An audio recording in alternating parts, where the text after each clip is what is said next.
मंगलम भगवान वीरो मंगलम गौतमो गणी मंगलम कुंद कुंदार्यो जैन धर्मोस्तु मंगलम सर्वमंगल मांगल्यम सर्वकल्याणकारकम प्रधानम सर्वधर्माणां जैनम जयतु शासनम। मैं नमो तीर्थनायक को, नमो ओंकार वाणी को, नमो उन कुंद प्रभु को जिन्होंने ओंकार धारण की। अहो उपकार जिनवर का, कुंद का दिव्य वाणी का, जिन कुंद ध्वनि दाता उन कहान स्वामी का। नमः समय साराय स्वानुभूत्या चकासते चित्स्वभावाय भावाय सर्वभावांतरच्छिदि।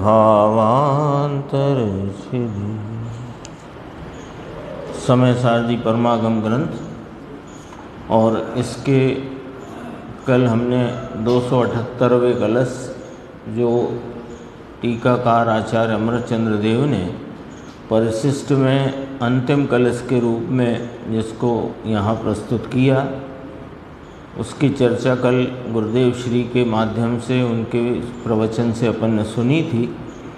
और आज जो इसके हिंदी टीकाकार या भावार्थकार पंडित जयचंद जी छावड़ा हैं, उन्होंने जो इसमें इसके अंतमंगल रूप से जो चर्चा की कवित्व के द्वारा, उसे अपन पढ़ लेते हैं और थोड़ा गुरुदेव श्री ने जो स्पष्टीकरण किया उसे भी देखते हैं।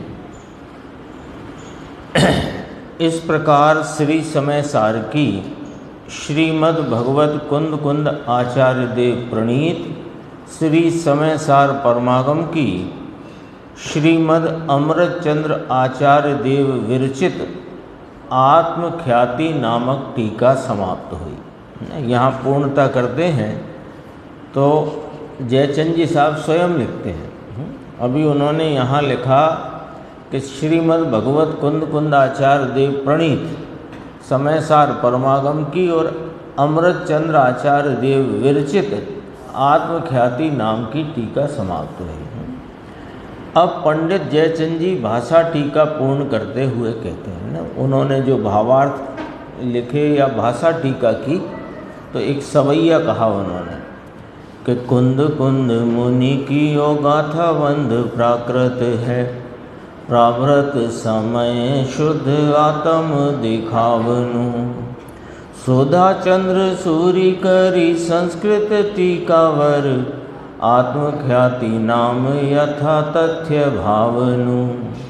देश की वचनिका में लिखी जयचंद्र पढ़े, संक्षेप अर्थ अल्प बुद्धि को पावनु।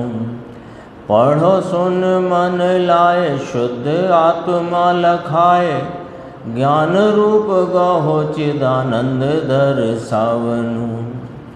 यानी कुंद कुंद मुनिराज में यह प्राकृत गाथाओं के द्वारा यह प्रावृत समय नाम समय सार नाम का ग्रंथ शुद्ध आत्मा को दिखाने के लिए लिखा है। यानी ग्रंथ का हेतु क्या, कि शुद्ध आत्मा को दिखाने के लिए इस प्राकृत गाथाओं में रचित या प्रणीत इस ग्रंथ को लिखा। और उसकी टीका कहते हैं सुधा चंद्र सूरी करी संस्कृत टीका। तो अमृतचंद्र, अमृत को दूसरे शब्दों में सुधा कहते हैं, पर्यायवाची नाम, तो उसका प्रयोग किया। सुधा चंद्र सूरी करी संस्कृत टीकावर, और आत्मख्याति उसका नाम रखा, यानी आत्म प्रसिद्धि, आत्मा की ख्याति रूप इसमें बात कही है। तो आत्मख्याति नाम यथा तथ्य भावनु, इसमें जिस प्रकार से आचार्य भगवान ने जो तथ्य गाथाओं में कहे उनका भाव यहाँ आत्मख्याति नाम की टीका द्वारा प्रस्तुत किया है। अब वे खुद की बात कहते हैं कि देश की वचनिका में लिखी जयचंद्र, जयचंद्र यानी अपना फिर नीचे भी जिक्र करेंगे वो, देश की वचनिका यानी जो देश में भाषा प्रचलित है, देश की वचनिका, तो उसमें जो भाषा प्रचलित है उस भाषा में जयचंद्र ने इसको लिखा और संक्षेप अर्थ इसको संक्षेप में ही लिखा है, भावार्थ लिखा है ना, तो संक्षेप में लिखा अल्प बुद्धि को पावनो, जो मुझसे भी अल्प बुद्धि वाले हैं वे भी इस महान ग्रंथ, महान परमागम के अर्थ को जान सकें। पढ़ो सुनो मन लाए, शुद्ध आत्मा लखाए, जो इसे मन माने रुचि, मन लाए माने रुचि पूर्वक जो इसको पढ़ता सुनता है वह शुद्ध आत्मा को देखता है, तो उस शुद्ध आत्मा को ज्ञान रूप ग्रहण करो। उस चिदानंद को दर्शाने के लिए ये ग्रंथ कहा गया है। फिर नीचे कहा, देखो ये दोहा है, ये बहुत गजब का है। समय सार अविकार का वर्णन कर्ण सुनंत, द्रव्य भाव नो कर्म तजी आत्म तत्व लखंत।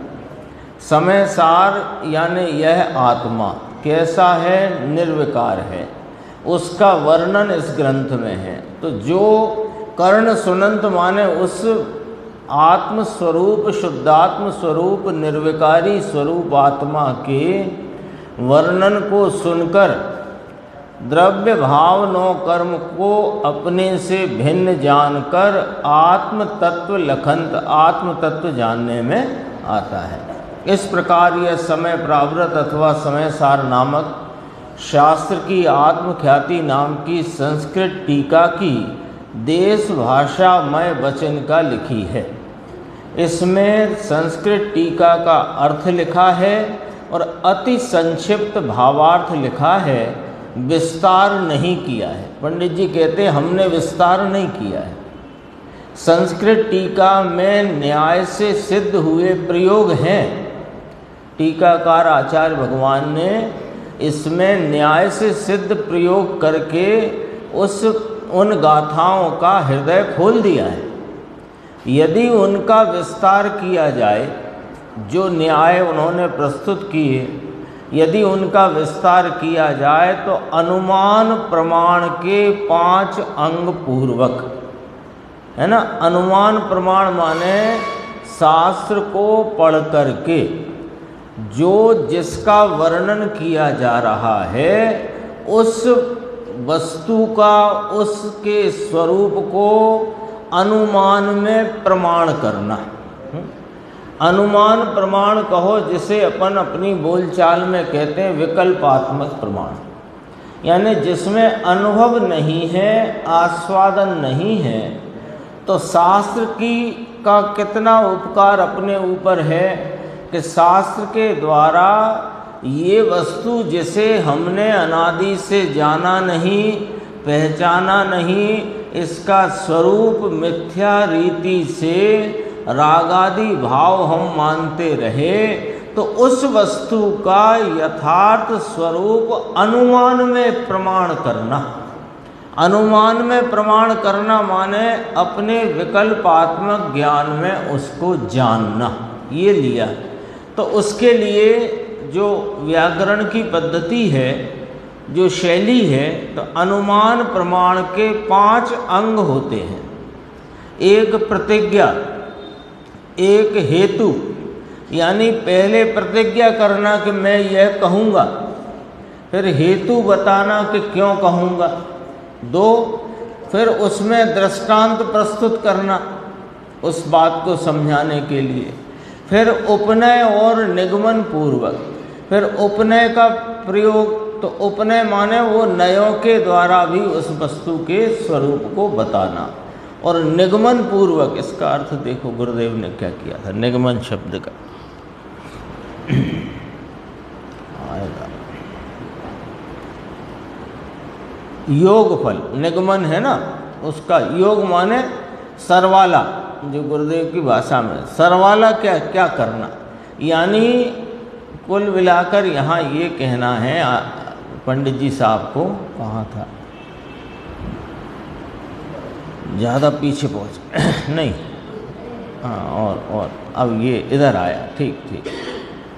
निगमन पूर्वक है ना, निगमन पूर्वक माने वो पूरा देखो शुरू से प्रतिज्ञा कि कहना क्या है, हेतु नाम क्यों कहना है, जो कहना है उसे दृष्टांत पूर्वक कहा जाए, फिर उसमें नए के प्रयोग से बताया जाए, फिर उसका सारांश क्या निकला, उसका जो पूरा बताया उसका सार क्या निकला, इसका नाम निगमन पूर्वक। ऐसी स्पष्टता से व्याख्या करना चाहिए, किंतु ऐसा यदि करेंगे तो ग्रंथ बहुत बढ़ जाएगा।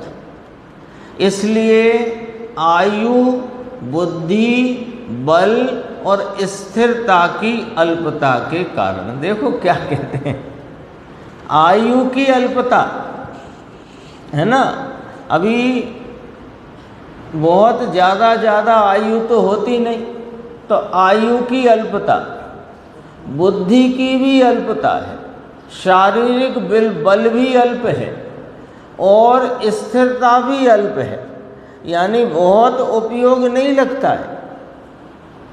तो ऐसे कारण से ये किसका, उन्होंने अपनी तरफ से भी कहा और पाठकों और श्रोताओं के लिए भी कहा कि आयु की अल्पता है, बुद्धि की अल्पता है, बल की नाम उतना अभी शारीरिक बल भी अल्प है और स्थिरता भी इतनी नहीं जमती है।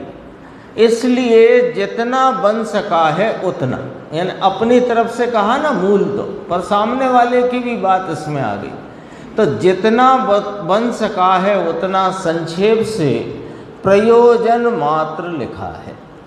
इसे पढ़कर भव्य जन पदार्थ को समझना, इसे पढ़कर क्या करना, पंडित जी का भाव तो पकड़ो, इसे पढ़कर क्या करना, परीक्षा देना।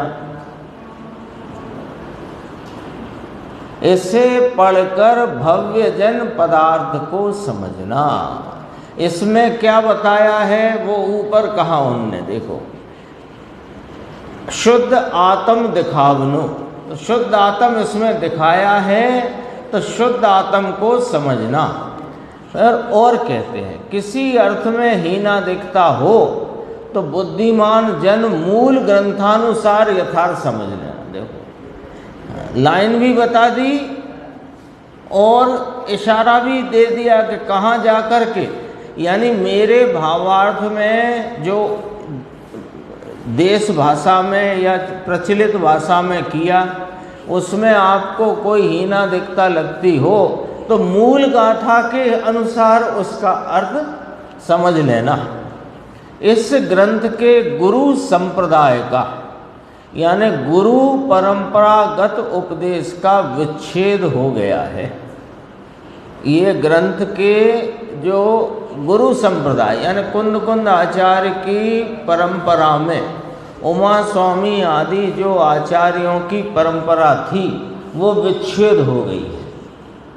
इसलिए जितना हो सके उतना यथाशक्ति अभ्यास हो सकता है। यदि उनकी परंपरा में वर्तते हुए मुनिराज अभी होते तो उनसे अर्थ स्पष्ट हो जाता। अब वे है नहीं, क्योंकि वह परंपरा विच्छिति को प्राप्त हो गई है, उसमें छिन्नता आ गई है। तो कहते हैं कि जितना हो सके उतना यथाशक्ति अभ्यास हो सकता है। तथापि जो स्याद वाद में जिन मत की आज्ञा मानते हैं, वचन देखो कितना है यहाँ पर पंडित जी साहब का, जो स्याद वाद में जिन मत की आज्ञा मानते हैं उन्हें विपरीत श्रद्धा नहीं होता। देखो कहाँ से मिलाना बात। ये तथापि डाला है ना पंडित जी ने, तो अपन यहाँ यद्यपि लगा लेते हैं। कहाँ पर? यद्यपि इस ग्रंथ के गुरु परंपरागत उपदेश का विच्छेद हो गया है।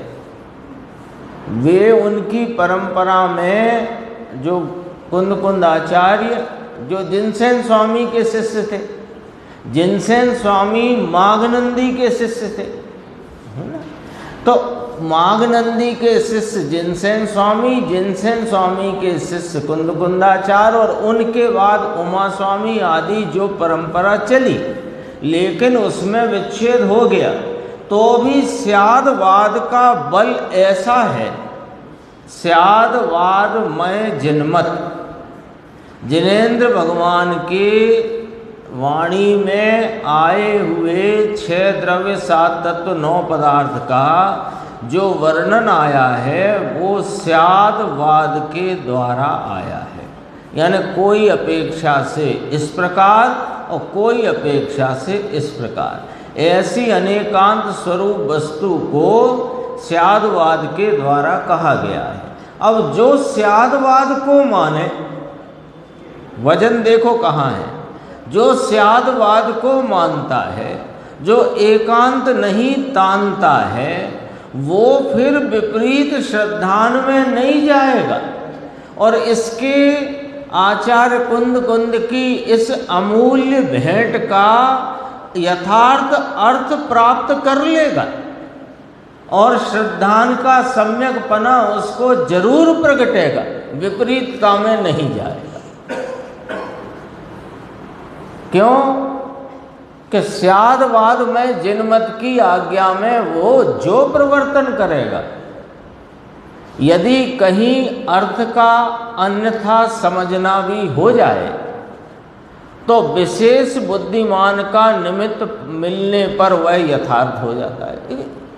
क्या क्या लिख जाते हैं ज्ञानी जन। देखो, कभी अपन ने स्वाध्याय करी, स्वतः करी, मिलजुल के करी और ज्ञानी गुरुओं के सानिध्य से करी, तो उसमें कदाचित भूल चूक हो गई हो तो दूसरी बार में, तीसरी बार में, अथवा विशेष कोई और किसी ने किसी अर्थ का, या गुरुदेव श्री के अपने पास कितने बार के प्रवचन है, 13वीं बार से लेके 19वीं बार तक, तो कदाचित अपन ने जब 16वीं बार के अभी सुन रहे थे तो उसमें कदाचित रह गया हो, तो अगली बार के प्रवचन में अब और बुद्धिमान तो कोई मिलने वाला नहीं, तो इसलिए उनके ही अगले प्रवचन में कोई बात अपने समझ में यदि अन्यथा हो गई हो तो वो सुधर जाती है।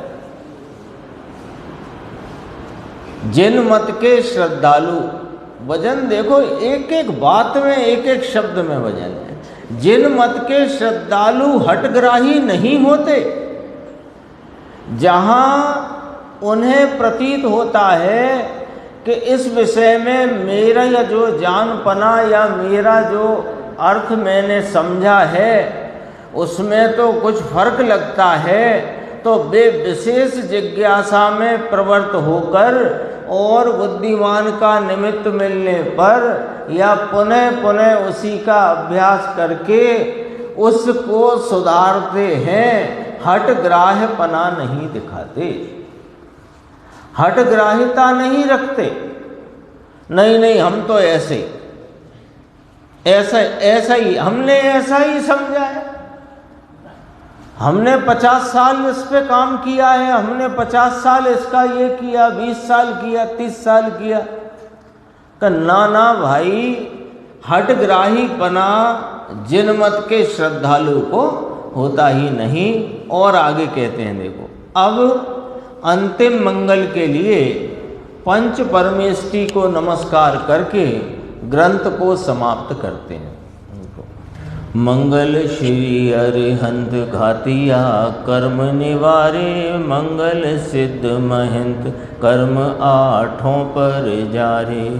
आचार जुब जाए मुनि मंगलमय सारे, दीक्षा शिक्षा दे भव्य जीवन को तारे। 28 मूल गुण धारज, सर्व साधुअन गार हैं। मैं नमो पंच गुरु चरण को मंगल हेतु करार हैं। फिर स्वयं के लिए उन्होंने लिखा, जयपुर नगर माही तेरा पंथ शैली बड़ी, बड़े बड़े गुनी जहाँ पढ़े ग्रंथ सार है। जय चंद्र नाम में हूँ तीन में अभ्यास किछु, कियो बुद्धि सारु धर्म राग ते विचार है। समय सार ग्रंथ ताको देश के वचन रूप, भाषा करी पढ़ो सुनो करो निर्धार है। आपा पर भेद जानी हे त्यागी उपादेय, गहो शुद्ध आत्म को यही बात सार है। देखो क्या कहते हैं, पहले तो अरिहंत भगवंत सिद्ध आचार्य उपाध्याय और मुनिराज 5 परमेष्ठियों को नमस्कार किया, उनको नमन किया।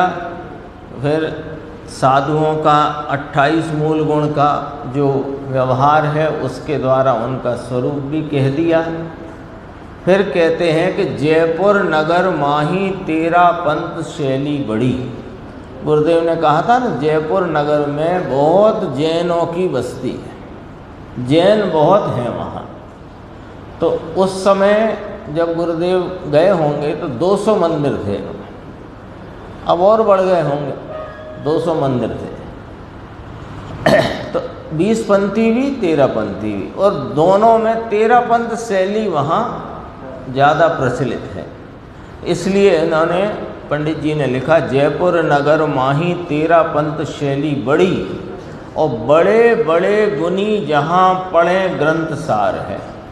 बड़े बड़े गुनी माने अभ्यासी जो हैं साधर्मी, वे वहाँ पर इन ग्रंथों का अभ्यास करते हैं।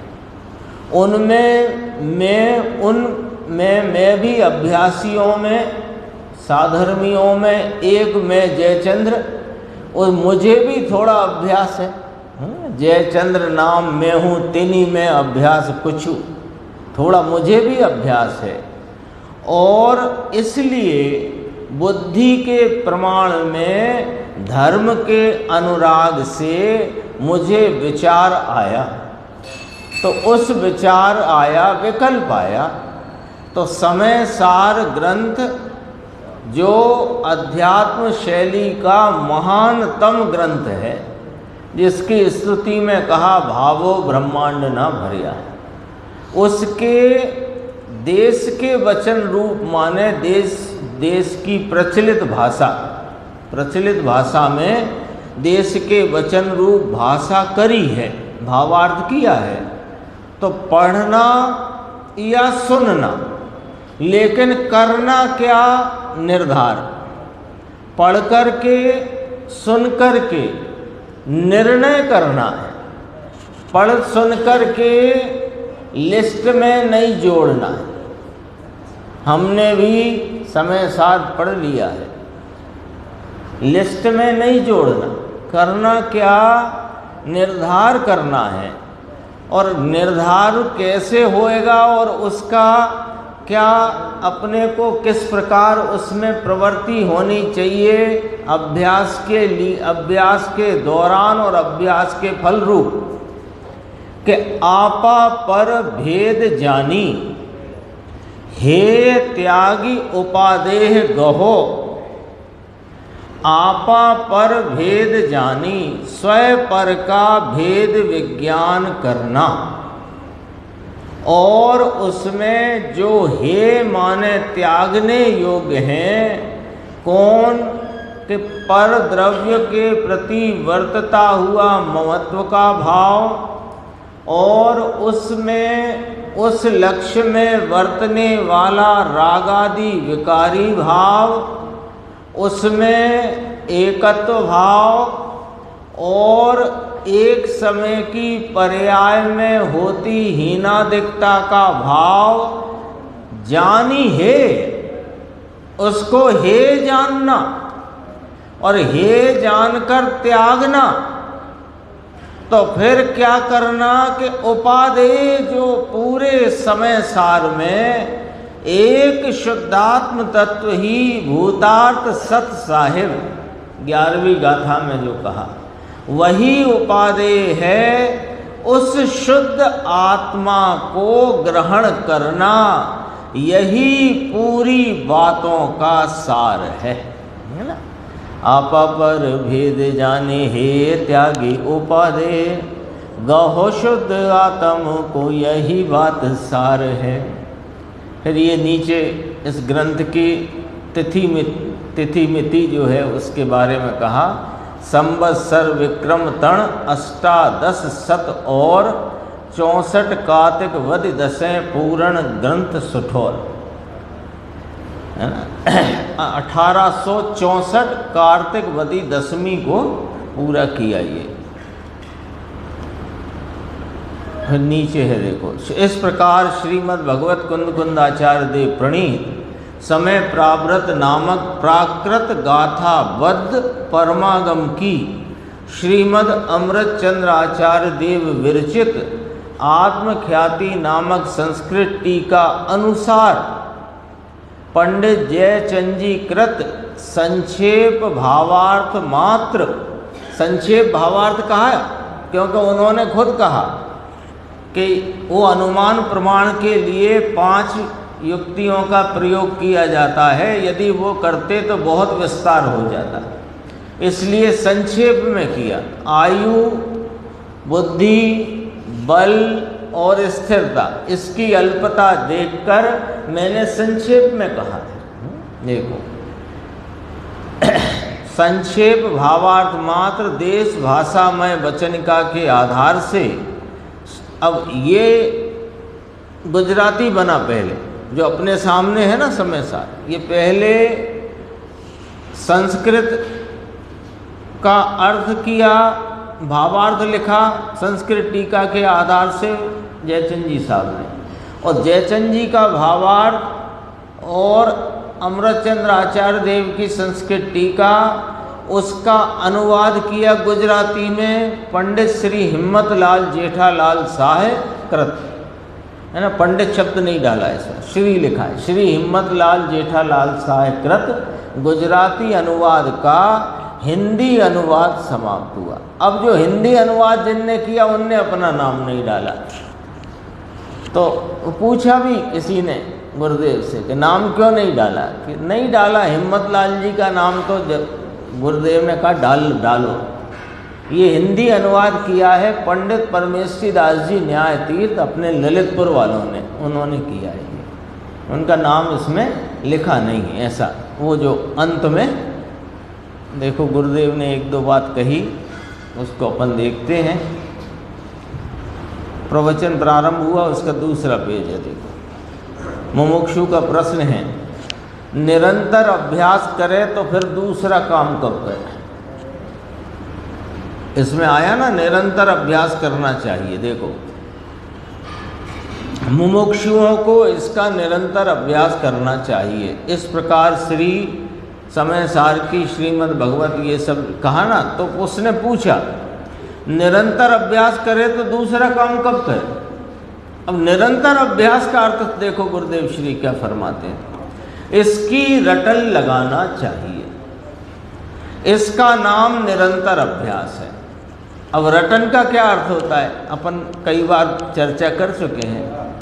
रटन का अर्थ ये है कि सोते जागते उठते बैठते, ये समय सार यानी समय सार का विषय शुद्धात्म स्वरूप, रामायण का विषय कौन?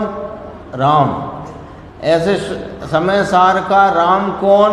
ये आत्म राम, शुद्धात्म तत्व। तो ये शुद्धात्म तत्व की रटन माने सोते उठते जागते बैठते जो कोई भी काल हो उस काल में यही ऊर्ध्व रहना चाहिए। तो भोजन आदि कब करना चाहिए? तो भोजन के काल में भी ये ऊर्ध्व रहना चाहिए। अच्छा चलो, तो फिर पूजा आदि का समय हो तो पूजा के काल में भी ये ऊर्ध्व रहना चाहिए। तो फिर भगवान की भक्ति करेंगे तो भगवान का स्मरण करें कि इसका, अरे इसके लिए करो भगवान का स्मरण। भगवान के स्मरण में कौन आता है? ये भगवान। क्योंकि भगवान के दिखने से, दर्पण में गए आप सुबह नहा धो के दर्पण देखने, तो दर्पण देखा तो किसको देखा? ये तो दर्पण ही है ना, शुद्ध आत्मा के। शुद्ध आत्मा का जैसा त्रैकालिक स्वरूप है वैसा उनकी पर्याय में प्रवर्तमान है, वर्त रहा है। तो क्या देखा वहाँ पर? भगवान की वीतरागता, भगवान की शांत मुद्रा, भगवान के अतीन्द्रिय आनंद की परिणति, वो देख करके देखा क्या? बोलो अंकुर भाई, क्या देखा? मैं ऐसा हूँ। तो ये इसमें निरंतर रटन इसकी है, ये कहना चाहते हैं। इसकी रटन लगाना चाहिए, इसका नाम निरंतर अभ्यास। फिर का वकालत का अभ्यास करते होंगे तब वहाँ कैसी लगती होगी, समझाया। देखो दृष्टांत, वकालत का अभ्यास करता है ना, अभ्यास माने वकालत करते हैं, समझो, ठीक है। अब वो क्या करते हैं, कोई केस चल रहा है वकील साहब के सामने, मतलब उनके कोई क्या क्लाइंट का। अब वो केस चल रहा है, वकील साहब घर में बैठे हैं, भोजन कर रहे हैं, कुछ भी कर रहे हैं, बाजार में घूम रहे हैं, पार्क में टहल रहे हैं, पर वो चल रहा है कि नहीं चल रहा? वो ही चल रहा है ना। क्या करना है, कैसे करना है, इसका क्या निकाल है, उसका क्या हिसाब है।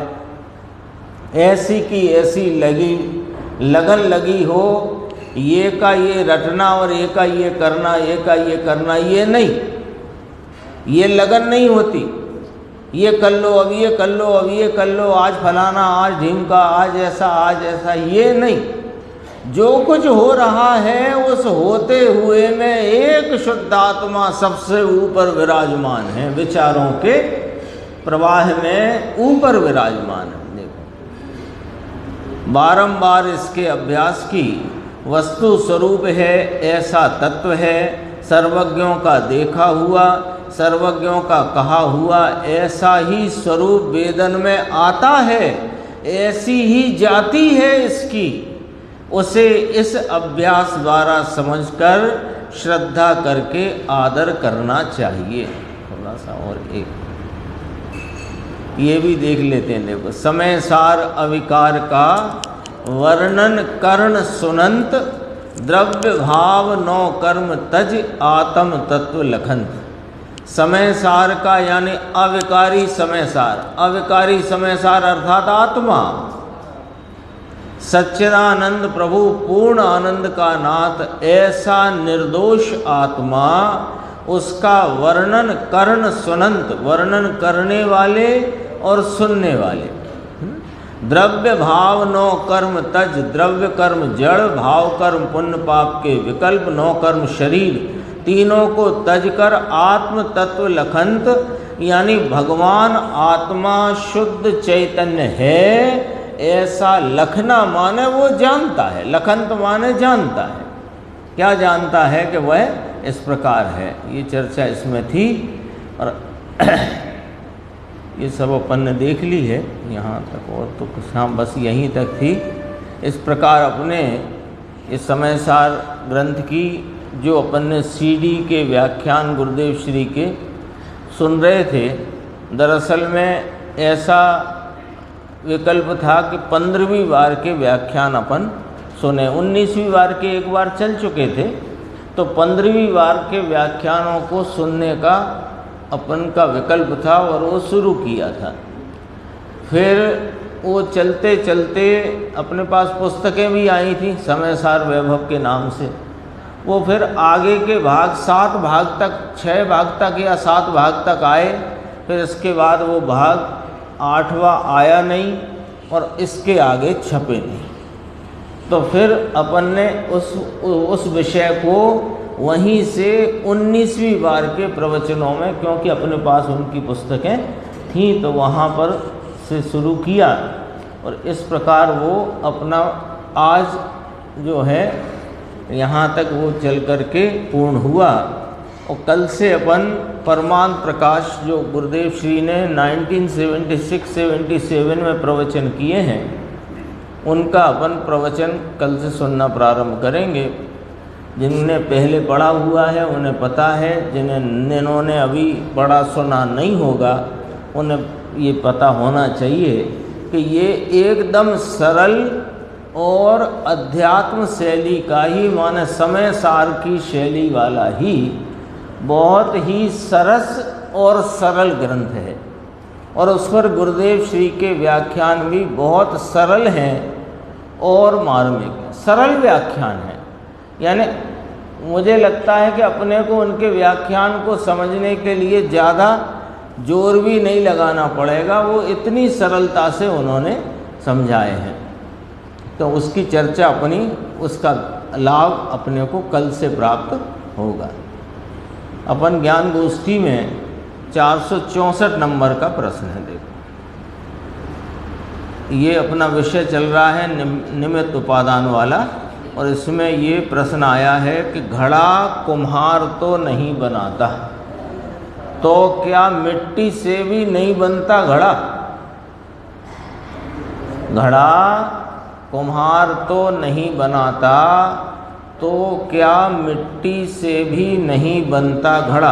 अब पहले पूछो प्रश्न क्यों आया। प्रश्न इसलिए आया कि जो पर्याय होती है वह अपने स्वयं के षटकारक से स्वतंत्र उत्पन्न होती है।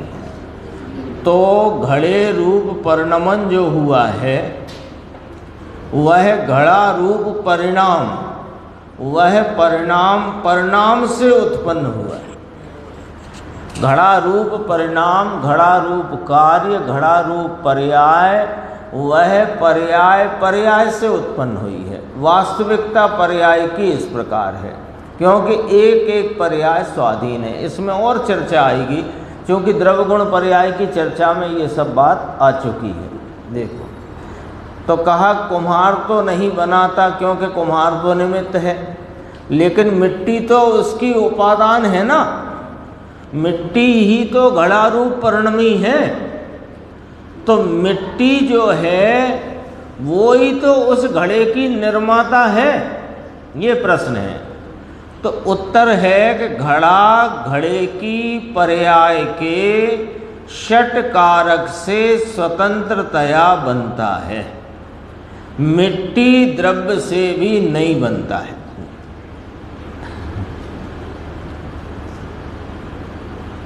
चाक से नहीं बनता, डंडे से नहीं बनता, टोकरी से नहीं बनता, कुम्हार से नहीं बनता, ये तो सब निमित्त हैं।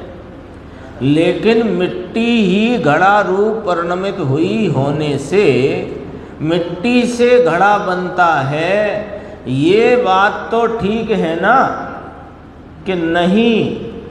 घड़ा बनता है। अब जरा यहाँ से पकड़ना, घड़ा बनता है नाम घड़ा परिणमित होता है। तो परिणमित होकर आया ना घड़ा। घड़ा कहाँ से आया? घड़ा कहाँ से आया? परिणमित होकर आया ना। तो परिणमित होकर आया तो परिणाम रूप है ना घड़ा। घड़ा कौन है? परिणाम रूप है। तो परिणाम रूपता से देखो तो वह घड़े के परिणमन रूप परिणाम, उस परिणाम का कर्ता वह परिणाम है, कर्म परिणाम है, साधन परिणाम है, और संप्रदान अपादान अधिकरण भी परिणाम है। इसलिए वह घड़े रूप परिणाम को घड़े रूप परिणाम ने प्राप्त किया है, मिट्टी से भी वह परिणाम नहीं हुआ। ऐसा क्यों कह रहे हो, ऐसा क्यों कह रहे हो, जबकि मिट्टी ही तो घड़े रूप परिणमी है। आपकी बात का कोई हिसाब नहीं रहता। जब हमने कहा कुम्हार ने घड़ा बनाया तो कहा नहीं, मिट्टी घड़े रूप परिणमित हुई है, तो घड़े की कर्ता मिट्टी है, कुम्हार नहीं। और जब हमने कहा घड़े की कर्ता मिट्टी तो है ना, तो कहा मिट्टी नहीं। ये क्या है ना, समझना भैया अंकुर क्या कहना चाहते हैं। समझ में आई बात, समझ में आई नहीं आई, शुरू से समझो, समझ लो इसको। जब बात आई कि ये घड़ा को कुम्हार ने बनाया अथवा घड़ा कुम्हार से बना, तो कहा नहीं, घड़ा तो मिट्टी से बना है, कुम्हार से नहीं। कुम्हार तो निमित्त मात्र है, मिट्टी ही घड़े रूप परिणमित हुई होने से घड़े की कर्ता मिट्टी है, कुम्हार नहीं। आई ये बात, आई ये बात। क्यों, इसमें कोई लॉजिक? हाँ लॉजिक है। पहले वो लॉजिक समझते हैं कि जो जिस कार्य का करता हो वह उसमें पसरना चाहिए, व्याप्य व्यापकता का न्याय। जो जिस कार्य का करता हो वह उसमें व्यापक होता है। तो घड़े रूपी कार्य में मिट्टी व्यापक होने से कुम्हार व्यापक नहीं, अन्य निमित्त चाक आदि व्यापक नहीं, तो जो व्यापक है वो करता है। इस न्याय से कौन करता? कि मिट्टी करता। अब हमने जब कहा कि मिट्टी ही करता है, तो कहा कि नहीं, उस परिणाम का कर्ता परिणाम है, मिट्टी नहीं। अब ये कौन सा न्याय आया कि सुनो, मिट्टी द्रव्य तो सदा काल विद्यमान है। बोलो मिट्टी है कि नहीं पहले से? मिट्टी पहले से है कि नहीं? तो मिट्टी सदैव रही है कि नहीं? तो सदैव रही है, फिर घड़ा क्यों नहीं बन गई थी पहले? सुबह 5 बजे मिट्टी ऐसी पड़ी थी और 7 बजे घड़ा क्यों बनी? पहले क्यों नहीं बनी 5 बजे? यदि मिट्टी ही घड़े की करता है तो 5 बजे वाली मिट्टी क्यों नहीं बनी घड़ा, और 7 बजे ही मिट्टी क्यों घड़ा बनी? आई बात पकड़ में? तो इसका क्या अर्थ हुआ कि जो पर्याय जिस समय उत्पन्न हुई वही उस पर्याय की करता है। यदि द्रव्य उसका करता था तो 5 बजे क्यों नहीं था? देखो, घड़ा रामपात्र, रामपात्र कहते हैं कुल्लड़ या सकोरे से। घड़ा रामपात्र आदि पर्यायें नई नई उत्पन्न होती हैं। वे पर्यायें नवीन नवीन नई नई उत्पन्न होती हैं। तो और वे पर्यायें अपने षट कारक से स्वतंत्र ही उत्पन्न होती हैं। मिट्टी तो हमेशा है। मिट्टी पहले लकड़ी थी फिर मिट्टी बनी, ऐसा तो हुआ नहीं है। मिट्टी मिट्टी ही रही तो भी पहले घड़ा न बना, और घड़ा बना उसी काल में घड़ा बना। तो फिर कौन करता? इसको यहां घटा लो घड़े के बजाय। आत्मा तो अपने सम्यक दर्शन परिणाम का करता है। देवगुरु शास्त्र नहीं, कर्म का उपशम क्षयोपशम नहीं, पर आत्मा तो अपने सम्यक दर्शन परिणाम का करता है ना साहिब। कि ना, सम्यक दर्शन परिणाम ही अपने स्वतंत्र षटकारक से सम्यक दर्शन नाम सत श्रद्धान स्वरूप परिणमित हुआ है। वही परिणाम उस परिणाम का करता है। तो परिणमा तो उसमें आत्मा ही है ना, कर्म तो नहीं परिणमा, तो हमने नहीं कहा। सम्यक दर्शन रूप परिणाम में व्यापक कौन है कि ये आत्मा ही तो व्यापक है।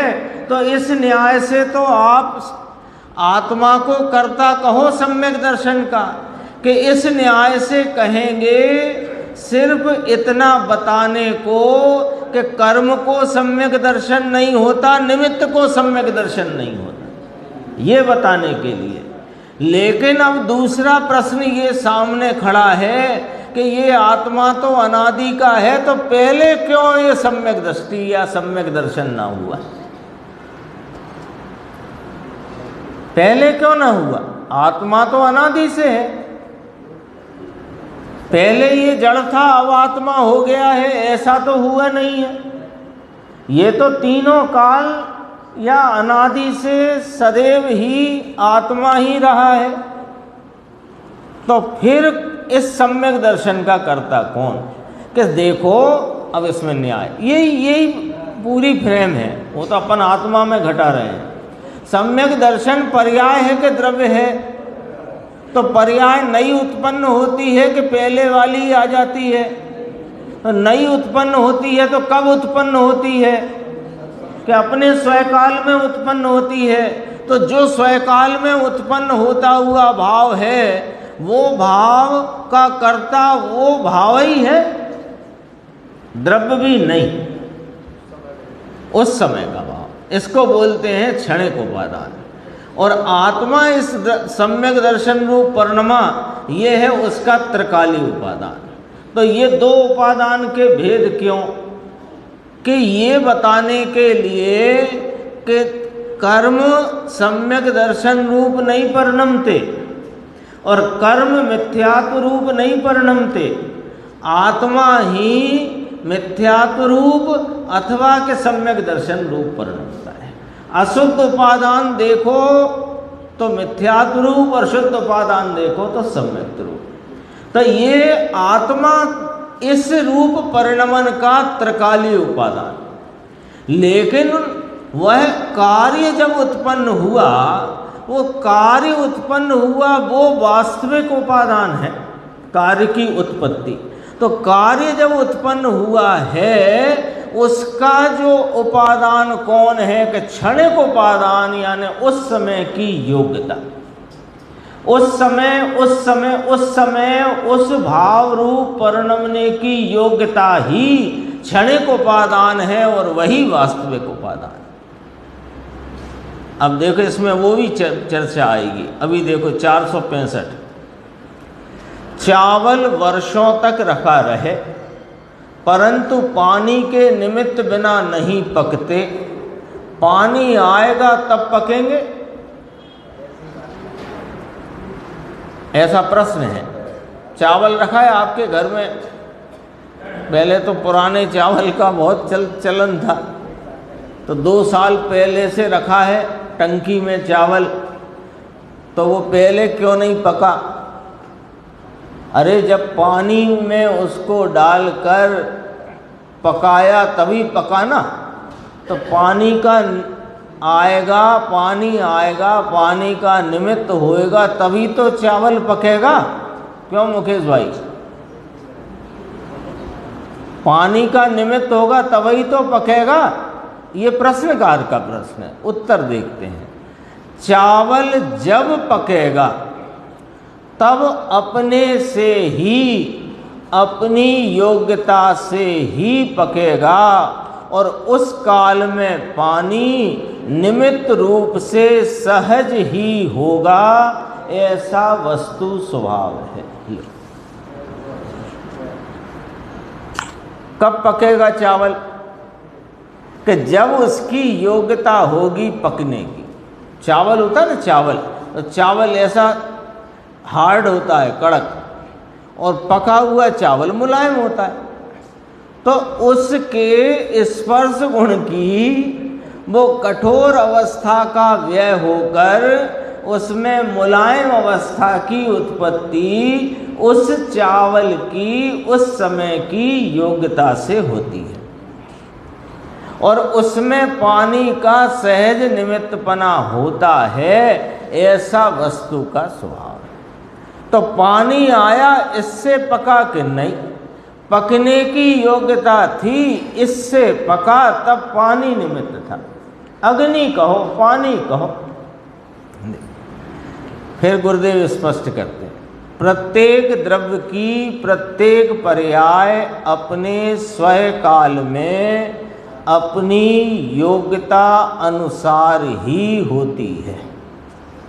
उस होने के काल में बाह्य वस्तु पर निमित्त पने का आरोप आता है।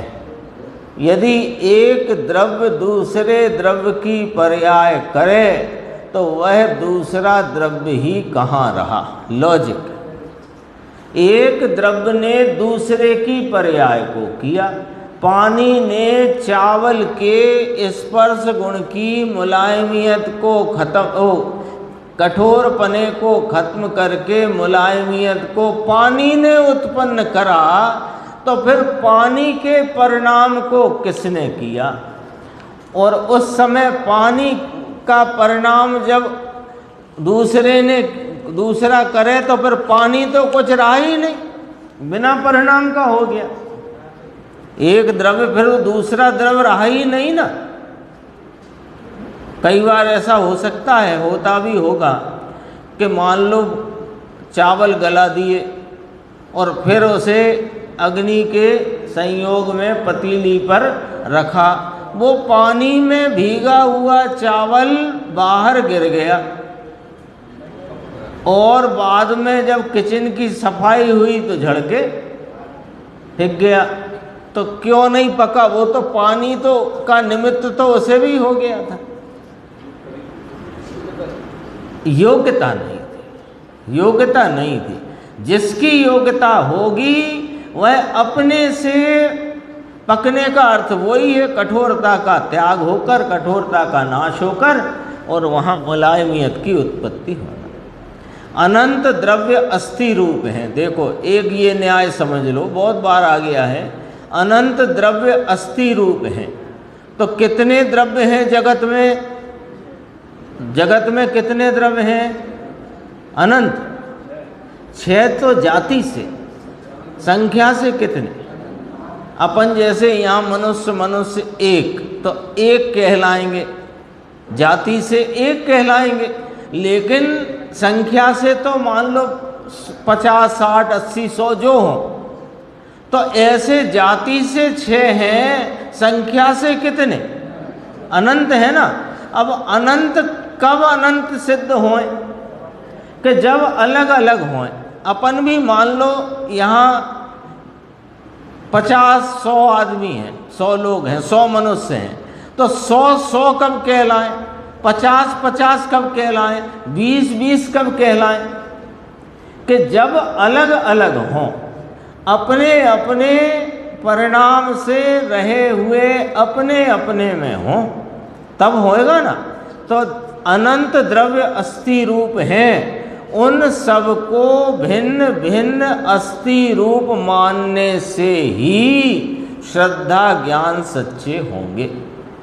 यदि एक द्रव्य को दूसरे द्रव्य से मिला दो, कैसे? कि जैसे ये जीव और ये पुद्गल, ठीक है ना, तो ये पुद्गल कितने के? अनंत पुद्गल। अब अपन इसे एक गिन लेते हैं, एक पुद्गल और एक जीव, एक गिन लेते समझने के लिए। एक पुद्गल और एक जीव, इन दोनों को मिलाकर एक मानो। तो एक मानोगे तो ये क्या हुए कि 2 नहीं रहे, 2 नहीं रहे। तो जब ये 2 नहीं रहे तो अनंत अनंत नहीं रहे। अनंत की अनंतता तब ही सिद्ध है जब सबकी सत्ता भिन्न भिन्न स्वीकार करोगे, तब श्रद्धा ज्ञान सच्चा होगा। अब देखो 466, ये थोड़ा सा प्रश्न बहुत गंभीर है, समझने वाला है कि आत्मा में होने वाले शुभ अशुभ भावों का मूल उपादान कौन है? निमित्त उपादान का अधिकार है। पूछते हैं आत्मा में होने वाले शुभ अशुभ भावों का मूल उपादान कौन है? कर्म से तो विकार होता नहीं, और कर्म के अभाव से भी वो यहाँ शुभ अशुभ की बात है, तो कर्म से तो विकार होता ही नहीं। तो कोई कर्म से शुभ हो और कोई कर्म से अशुभ हो, ऐसा भी नहीं। तो फिर शुभ अशुभ भावों का मूल उपादान कौन? प्रश्न इतना है। देखो उत्तर है कि अशुद्ध उपादान से आत्मा स्वयं शुभ अशुभ भाव में व्यापक होकर कर्ता होने से स्वयं आत्मा उनका करता है। अब यहाँ व्यापकता का न्याय है, और उसमें भी क्या लिया है? अशुद्ध उपादान। तो अब अशुद्ध उपादान की बात करी है, तो एक शुद्ध उपादान की भी करना है, तभी तो अशुद्ध उपादान शब्द लेकर बात करी। तो पहले अशुद्ध उपादान से कहा, अशुद्ध उपादान से आत्मा स्वयं शुभ अशुभ भाव में व्यापक होकर कर्ता होने से स्वयं आत्मा उनका करता है। जो कोई पर्याय में शुभ अशुभ भाव उत्पन्न हो रहा है, अशुद्ध उपादान पने आत्मा ही उसका करता है। दूसरी बात, और जब शुद्ध उपादान से देखें तो पुण्य पाप भाव आत्मा का स्वभाव भाव नहीं होने से। अब शुद्ध उपादान क्या है कि आत्मा तो त्रैकालिक स्वरूप से सर्वदा तीनों काल शुद्ध ही है।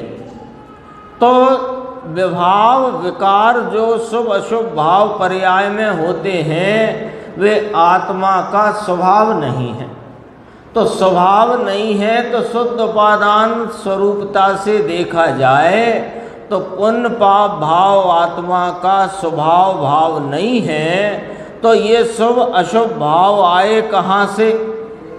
कि पुद्गल के लक्ष्य से होते होने से पुद्गल का कार्य है। लो अब इसको पुद्गल का कार्य का दो विवक्षा अपने सामने आई।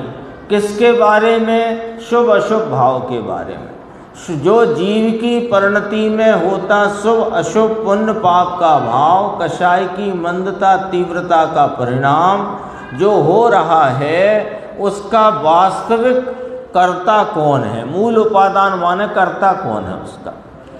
तो कहा अशुद्ध उपादान से देखो तो उन परिणाम में जीव व्यापक है, इसलिए आत्मा ही उसका करता है।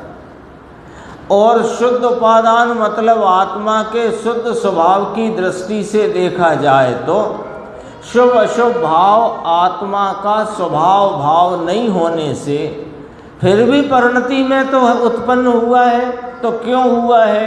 कि पुद्गल के लक्ष्य से उत्पन्न हुआ है और आत्मा का स्वभाव है नहीं, इसलिए उसको पुद्गल का कार्य कहा। ये ध्यान रखना, है नहीं, पुद्गल का कार्य है नहीं, कहा गया है। क्यों? फिर उसमें एक न्याय रख दिया कि पुद्गल उसमें व्यापक होकर करता होता है। तो पुद्गल आ जाता है क्या उसमें? कि नहीं, लेकिन स्वभाव भी नहीं आता है।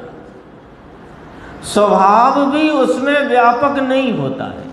तो हम स्वभाव को कर्ता कह नहीं सकते शुद्ध उपादान की दृष्टि। तो पुद्गल नहीं आया तो पुद्गल को भी मत कहो कि नहीं कहेंगे, चलो। अब लेकिन वह अद्धर में उत्पन्न हुआ शुभ अशुभ विकारी भाव जो स्वभाव से उत्पन्न होता नहीं और पुद्गल उसे कराता नहीं, तो फिर इसका कर्ता कोई निर्धारित करना हो तो क्या करें? फिर क्या करें कि इसके लिए फिर ऐसा करते हैं कि जहाँ जीव का लक्ष्य है उस पर से कर्ता निर्धारित करते हैं। उस पर से कर्ता का निर्धारण कर लेते हैं। क्योंकि जब जीव का लक्ष्य स्वभाव पर होता है तो राग उत्पन्न नहीं होता है, और जब जीव का लक्ष्य पुद्गलादि पर द्रव्यों पर होता है तब राग उत्पन्न होता है।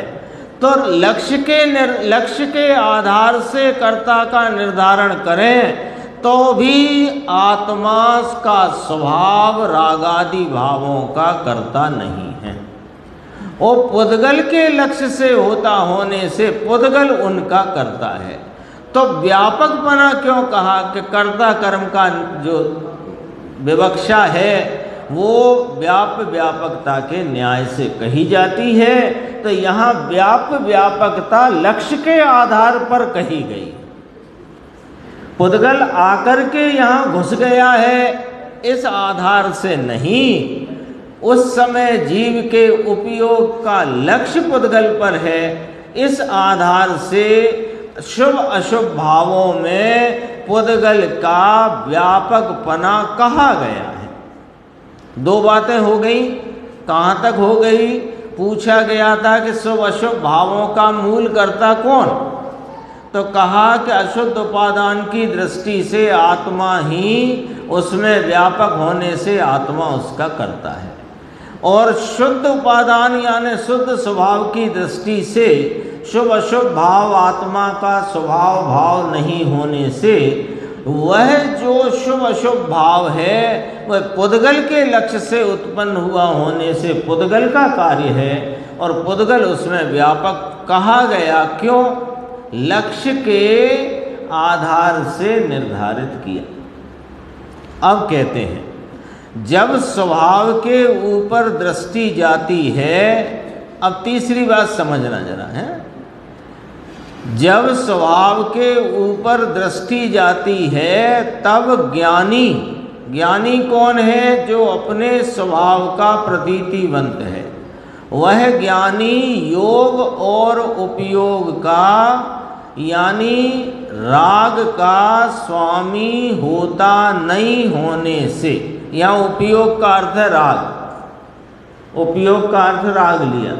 जैसे वो लेते हैं ना कुम्हार वाले उदाहरण में, कुम्हार अपने योग उपयोग का करता है, तो वहाँ हलन चलन रूपी योग और उसकी इच्छा रूपी उपयोग, तो यहाँ वही लिया क्योंकि कर्ता कर्म अधिकार का प्रश्न है ना ये।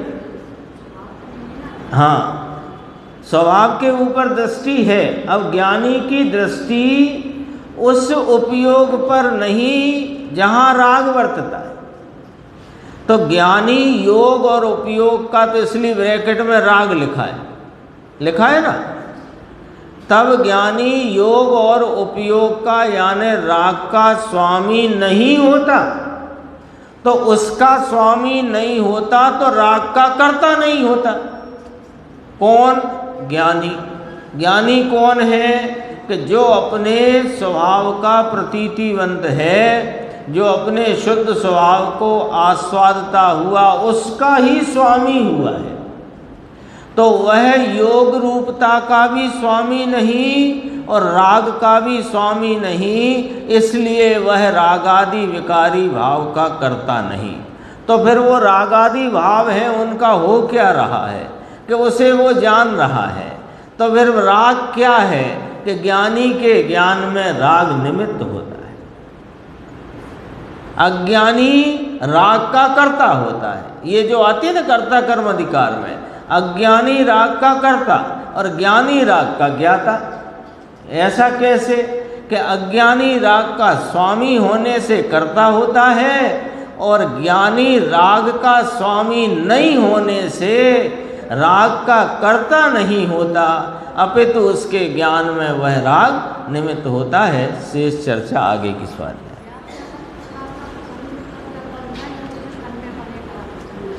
क्या? हाँ,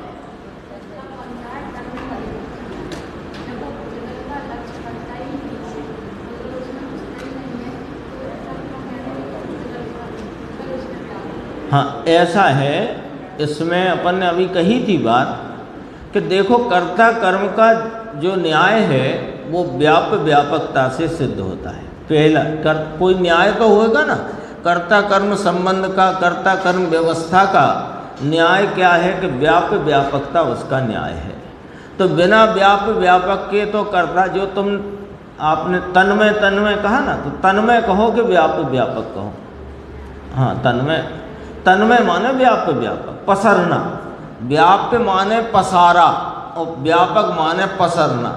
जो जिसमें पसरा है वो व्यापक है और जहाँ पसरा है वो पसारा है, व्याप्य व्यापक। इस न्याय से कर्ता कर्म की विवक्षा या कर्ता कर्म की बात को सिद्ध किया जाता है।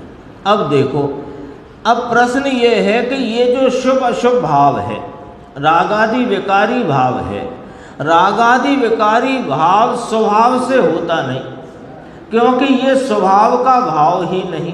पॉइंट 1, स्वभाव का भाव नहीं होने से, स्वभाव से होता नहीं होने से, ये स्वभाव भाव नहीं है तो स्वभाव इसका करता नहीं। एक बात हो गई। अच्छा, पर द्रव्य इसको कर नहीं सकता, तो पर द्रव्य इसको कर नहीं सकता तो उस अनुसार पर द्रव्य भी इसका करता नहीं। 2 पॉइंट हो गए। अच्छा, अब आते हैं कि कर्ता कर्म को अपने को समझना है, सिद्धि करना है, तो व्याप्य व्यापकता सिद्ध करो। तो अब अपन व्याप्य व्यापकता पर आते हैं। तो आत्मा का स्वभाव भी राग आदि में व्यापक नहीं और पर द्रव्य भी इसमें व्यापक नहीं। तो व्याप्य व्यापकता तो न पर द्रव्य में और राग आदि में सिद्ध होती, न आत्मा के स्वभाव में और राग आदि में सिद्ध होती। तो फिर कोई और वजह है क्या जिसके कारण जीव की पर्याय में राग हो रहा है? कोई और वजह, और ऐसी वजह, ऐसा कारण, ऐसा कोई उसमें हेतु बताओ कि जिसके होने पर ही राग होए और जिसके नहीं होने पर राग ना हो तो रहा है आत्मा की ही पर्याय में, लेकिन उस पर्याय में होते राग में स्वभाव व्यापक नहीं, पर द्रव्य भी व्यापक नहीं। तो अब हो तो रहा है कार्य, तो कर्ता किसको समझना? तो कहा कि कर्ता के लिए ऐसा कोई हेतु देखो कि जिससे उसके कर्तापने का आरोप या कर्तापने की बात को समझा जा सके। और ऐसा हेतु देखो, ऐसा हेतु बताओ जिसके होने पर राग आदि हों और जिसके नहीं होने पर ना हो। तो ऐसा हेतु फिर एक आया कि जब ये जीव स्वतः पर द्रव्य को लक्ष्य में लेता है, यहाँ पर द्रव्य का नाम पुद्गल, तो जब पुद्गल को लक्ष्य में लेता है तो नियम से राग उत्पन्न होता है रागी को। और जब स्वरूप को, अपने शुद्धात्म स्वभाव को लक्ष्य में लेता है तो राग उत्पन्न नहीं होता। तो पॉइंट क्या खिल करके आ गया सामने कि पर द्रव्य को, पुद्गल को लक्ष्य करने पर ही होता है, अन्यथा नहीं होता है। तो ये हेतु देखकर लक्ष्य जहाँ है उस पर से व्याप्य व्यापकता को कह दिया और कह कर के पुद्गल को उसका कर्ता कह दिया। तो अब पुद्गल को तो कर्ता कह दिया आपने, और ज्ञानी जो अपने स्वभाव का स्वादिया है, जिसने अपने स्वभाव में स्वामी पना करा है, रागादि से स्वामी पना छोड़ा है और पर्याय में उसकी ही हो रहा है। आपने तो पुद्गल को कर्ता कहकर फाइल बंद कर दी। किस आधार पर? कि लक्ष्य वाले हेतु के आधार पर, और वो लक्ष्य वाला हेतु भी ऐसा हेतु है कि उसके होने पर होई और उसके नहीं होने पर नहीं ही होए। तो आपने तो फाइल बंद कर दी। लेकिन हमारा प्रश्न अभी रह गया कि हो तो रहा है जीव की पर्याय में,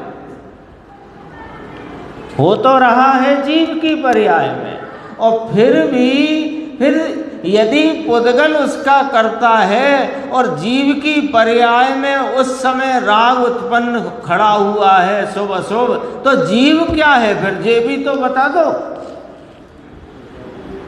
पुद्गल को कर्ता कहकर फाइल बंद कर रहे हो तो इतना और बता दो कि वो शुभ अशुभ भाव जो खड़ा है पर्याय में, उस काल में जीव क्या कर रहा है, कि जीव उसका ज्ञान कर रहा है। तो जीव उसका ज्ञान कर रहा है तो वो राग जीव का कौन है, कि निमित्त है उसके ज्ञान में। अब हो गई ना बात पूरी, शेष चर्चा।